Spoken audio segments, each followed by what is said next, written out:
आइए आगे बढ़ते हैं और बात कर लेते हैं बागेश्वर धाम वाले बाबा के एक नए ताजा बयान की, जिसको लेकर फिर से विवाद बड़ा हो रहा है। लगातार बागेश्वर सरकार पर सवाल उठ रहे हैं और उनके दरबार में मन की बात जानने का जो दावा किया जाता है उस पर तो हमला हो ही रहा था। हमले के जवाब में लगातार बागेश्वर सरकार जो है वो सनातन को, हिंदू राष्ट्र, रामचरितमानस, इस तरीके की बातों का जिक्र कर रहे हैं। और कल जब उन्हें धमकी मिली तो जवाब में उन्होंने सनातन विरोधियों को ही घेरा। किस अंदाज में घेरा, ये सुनिए जरा।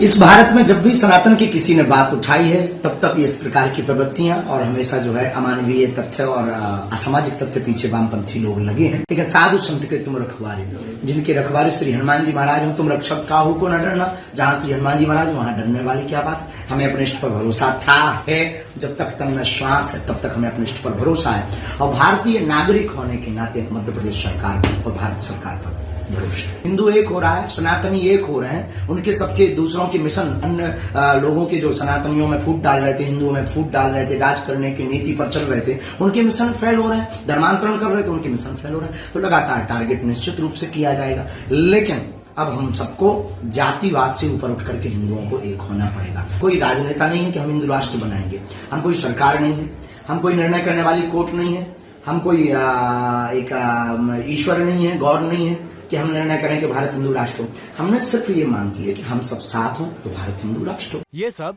घर से ही हैंडीक्राफ्ट का बिजनेस करके हर महीने लाखों कमाते हैं। आपको भी ये करना है, इनसे सीखना है तो फ्रीडम ऐप को अभी डाउनलोड कीजिए। तो सुना आपने किस तरीके से सनातन, हिंदू, रामचरितमानस, सिर्फ इन्हीं बातों का जिक्र जो किया जा रहा है बागेश्वर धाम वाले बाबा की तरफ से। और जो नई बात उन्होंने कही वो ये कि रामचरितमानस को राष्ट्रीय ग्रंथ बना दिया जाए। इसी को लेकर हम चर्चा कर रहे हैं। हमारे साथ सभी खास मेहमान मौजूद हैं। सैयद जवाद राजनीतिक विश्लेषक हैं, वो भी हमारे साथ जुड़ गए हैं। उन्हीं के पास अब चलेंगे और उनसे जानने की कोशिश करते हैं। राष्ट्रीय ग्रंथ, इसका मतलब आपको क्या समझ में आ रहा है? मतलब राष्ट्रीय ग्रंथ बना दिया जाए रामचरितमानस को, आप क्या समझ रहे हैं?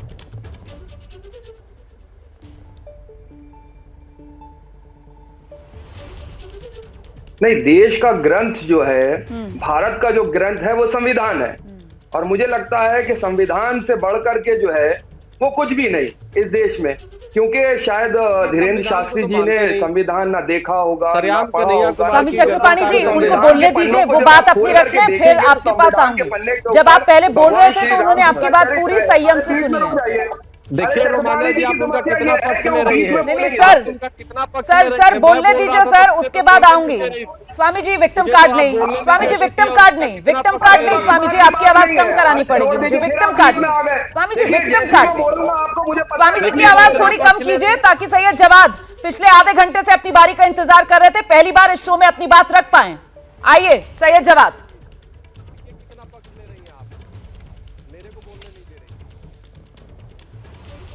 जी देखिए रोमाना, मैं सिर्फ ये कहना चाह रहा था कि शायद आपको चाहे इनको जानकारी ना हो कि जो हमारा संविधान है उसके पन्नों के ऊपर अगर आप देखेंगे उसको, तो भगवान श्री राम जी का वो चित्र भी है, तो उनको शायद नहीं पता और वो सनातन की बात कर रहे हैं। तो मुझे अब यहाँ से ये लग रहा है कि बागेश्वर धाम के जो अपने ये है, जो बाबा है, वो शायद जो है वो संविधान से ऊपर की बातें करने लगे।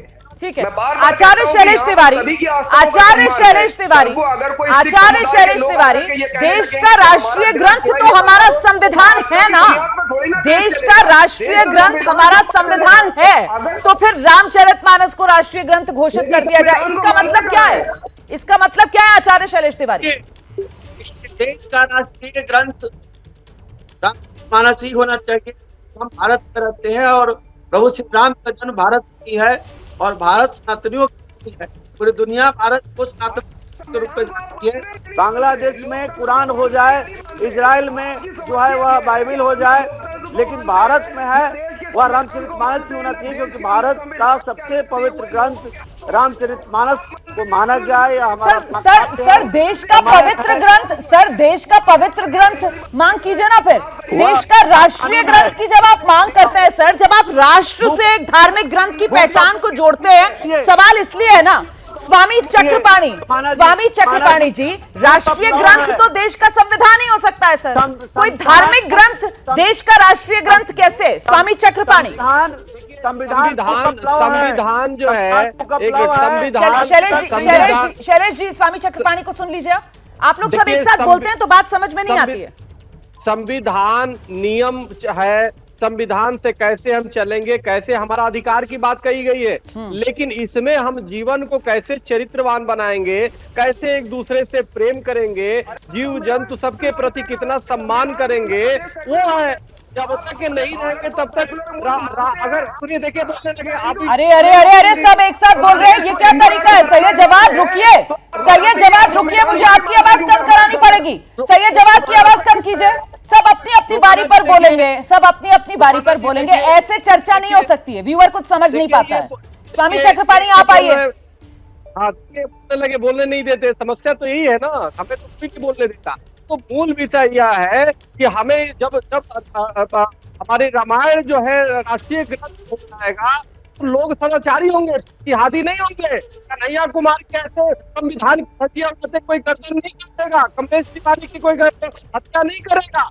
सवाल जब तक अब ये रामायण जो है राष्ट्रीय ग्रंथ बनता आज तो उत्पन्न होगा, तो राष्ट्रीय ग्रंथ अपना रामायण का बहुत जरूरी है।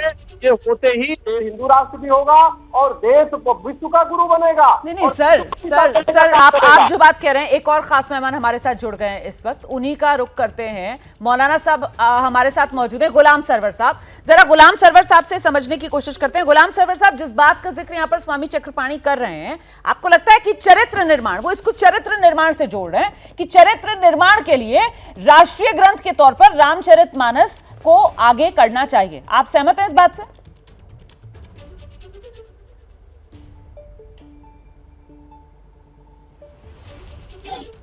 देखिए, ये तो विशुद्ध रूप से धार्मिक मामला है और किसी भी धार्मिक पुस्तकों के विषय में जब बात हो तो बड़ी संवेदनशीलता रखनी पड़ती है। लेकिन मैं समझता हूँ दो बड़े धर्म गुरु यहाँ विराजमान हैं। स्वामी चक्रपाणी भी बड़े धर्म गुरु हैं। मैं समझता हूँ रामचरितमानस हिंदू धर्म की तर्जमानी नहीं करता है। इनको अगर बात करनी थी तो वेद की बात करते तो कुछ समझ में आती कि हाँ चरित्र निर्माण। रामचरितमानस का हमें जहां तक ज्ञान है ये तो एक काव्य ग्रंथ है।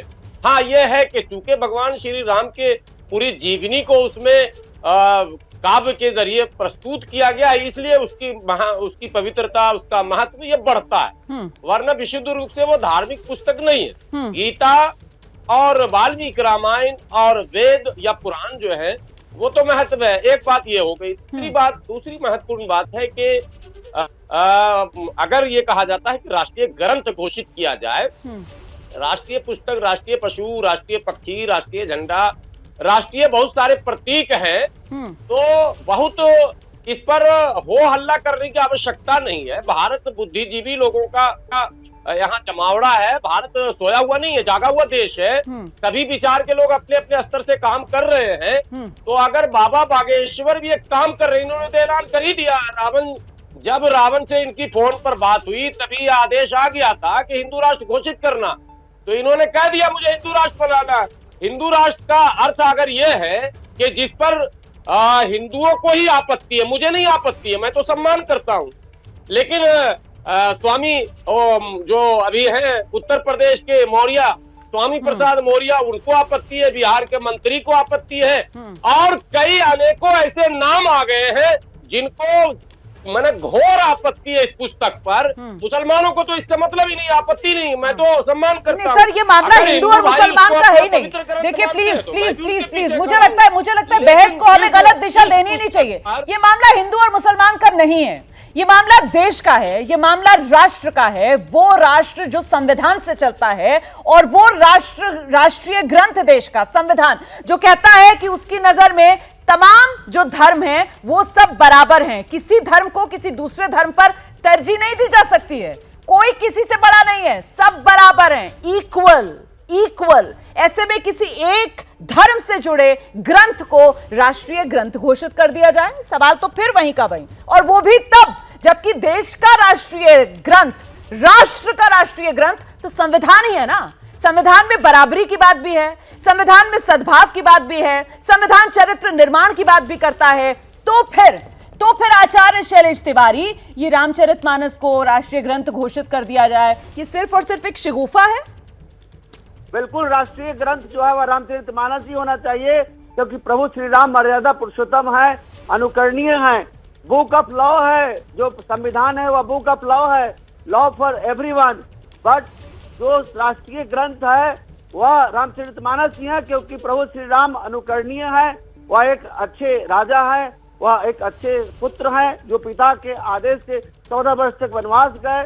वह एक अच्छे पति हैं जो अपनी पत्नी को लंका पर विजय प्राप्त करके माता सीता को अयोध्या लेकर गए। वह एक अच्छे पिता हैं, वह अच्छे भ्राता हैं। सर, इसका राष्ट्रीय ग्रंथ से क्या मतलब सर? मैं समझ ही नहीं पा रही हूँ, मतलब राष्ट्रीय ग्रंथ क्या?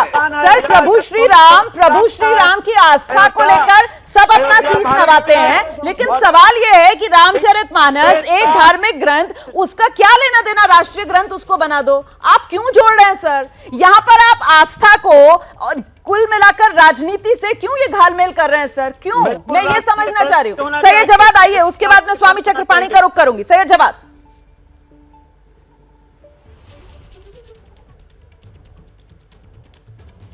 जी देखिए, क्या है, चक्रपाणी महाराज बैठे हुए हैं और यहाँ पे आचार्य शैलेश तिवारी जी भी बैठे हुए हैं। मुझे जो लगता है इस वक्त बागेश्वर धाम के जो बाबा हैं, उन्होंने राजनीतिक बयानबाजी से दूरी बनानी चाहिए थी। मुझे लगता है कि उन्होंने राजनीतिक बयानबाजी इस वक्त करी है, उससे जो है महात्माओं को, संतों को थोड़ा सा दूर रहना चाहिए राजनीतिक तौर पे।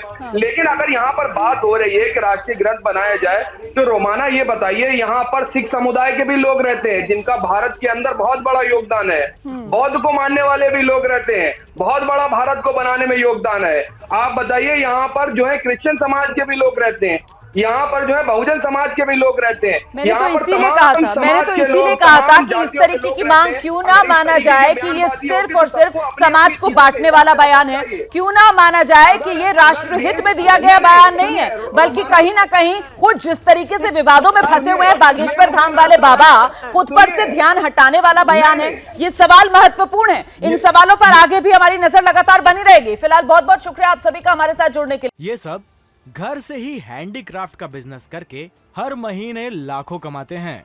आपको भी ये करना है, इनसे सीखना है, तो फ्रीडम ऐप को अभी डाउनलोड कीजिए।